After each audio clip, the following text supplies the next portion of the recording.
বিসমিল্লাহির রহমানির রহিম। আসসালামু আলাইকুম। হ্যালো গাইস, কিচেন হাউজে আপনাদের সবাইকে স্বাগতম। আশা করি আপনারা ভালো আছেন। আল্লাহর রহমতে আমিও ভালো আছি। আমি আপনাদের সাথে শেয়ার করবো বাদা সেমাই বা জর্দা সেমাইয়ের রেসিপি। এই জন্য আমি এখানে একটা সেমাইয়ের প্যাকেট নিয়েছি। সেমাইটাকে এভাবে আমি ভেঙে নেব প্যাকেটের মধ্যেই। সেমাই আমি ভেঙে নিয়েছি। এখন রান্না করার জন্য এখানে একটা কড়াই বসে দিয়েছি। এর মধ্যে আমি 2 চামচ ঘি অ্যাড করে দেব।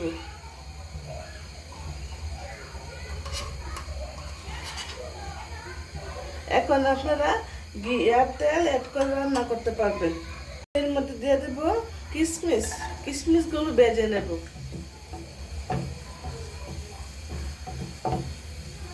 কিশমিশ ভাজা হয়ে গেছে। এর মধ্যে আমি দিয়ে দেব সেমাই। চুলার আঁচটা কমিয়ে আমি সেমাইগুলো ভেজে নেব। এবার মধ্যে দিয়ে দিলাম কটা গরম মশলা। এখন আমি উল্টিয়ে পাল্টিয়ে ভালো করে ভেজে নেব সেমাইটাকে। আপনারা দেখতে থাকুন আর সাথে থাকুন। সেমাইয়ের মধ্যে দিয়ে দিলাম হাফ কাপ চিনি। হাফ কাপের তো একটু বেশি দিয়েছি। আপনাদের পরিমাণ মতো মিষ্টি দিয়ে দিবেন, যে যেরকম মিষ্টি খেতে পছন্দ করেন। সাথে সামান্য একটু পানি অ্যাড করে দিলাম। বেশি পানি দিব না। সামান্য একটু লবণ অ্যাড করে দিলাম। এখন আমি ডেকে সিদ্ধ করে নেব সেমাইটা। ঢাকনাটা উঠে দেখে নেব সেমাইটা সিদ্ধ হয়েছে কিনা। হ্যাঁ, সেমাইটা আসলে সুন্দর করে সিদ্ধ হয়ে গেছে। সেমাইয়ের মধ্যে দিয়ে দিলাম হাফ কাপ গুঁড়া দুধ। এখন সেমাইয়ের সাথে ভালো করে দুধটা আমি মিশিয়ে নেব।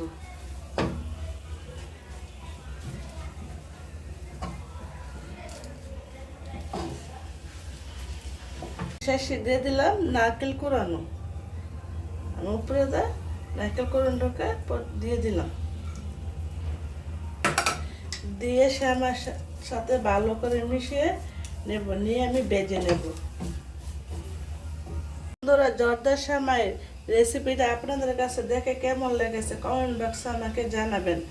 আর লাইক, কমেন্ট, শেয়ার, সাবস্ক্রাইব করে দিবেন। আর যারা এখন আমার চ্যানেলটা সাবস্ক্রাইব করেন নাই, নতুন নতুন ভিডিও পেতে আমার চ্যানেলটাকে সাবস্ক্রাইব করে দিবেন। এটা রান্না করতে বেশি উপকরণ লাগে না। ঘরে যা আছে তা দিয়ে রান্না করতে পারেন। আর বেশি সময় কিন্তু লাগে না সেমাইটা রান্না করতে গেলে। রান্না হয়ে গেছে। এখন আমি চুলা থেকে নামিয়ে নেব। আমি পরিবেশন করে নিয়েছি। দেখেন মশলা কত সুন্দর হয়েছে।